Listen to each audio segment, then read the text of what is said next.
بسم اللہ الرحمن الرحیم۔ شروع کرتا ہوں اللہ تعالیٰ کے نام سے جو بڑا مہربان نہایت رحم والا ہے۔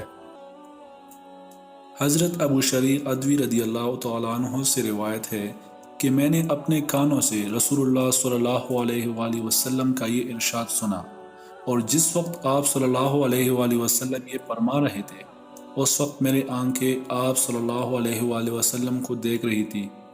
آپ صلی اللہ علیہ وآلہ وسلم نے ارشاد فرمایا، جو شخص اللہ اور یوم آخرت پر ایمان رکھتا ہو اس کے لیے لازم ہے کہ اپنے پڑوسی کے ساتھ اکرام کا معاملہ کرے، اور جو اللہ اور یوم آخرت پر ایمان رکھتا ہو اسے لازم ہے کہ اپنے مہمان کا اکرام کرے، اور جو اللہ اور یوم آخرت پر ایمان رکھتا ہو اسے لازم ہے کہ اچھی بات بولے یا پھر چپ رہے۔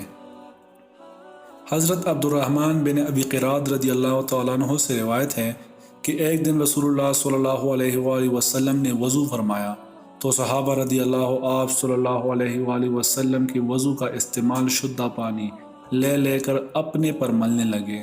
حضور صلی اللہ علیہ وآلہ وسلم نے ان سے فرمایا کہ تمہارے لیے اس کا کیا باعث اور محرک ہے؟ انہوں نے عرض کیا کہ بس اللہ اور رسول صلی اللہ علیہ وآلہ وسلم کی محبت۔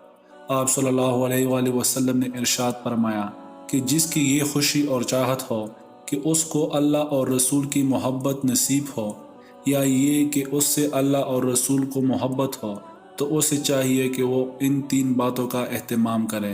نمبر 1، بات کرے تو سچ بولے۔ نمبر 2، کوئی امانت اس کے سپرد کی جائے تو ایمانداری کے ساتھ اس کو ادا کرے۔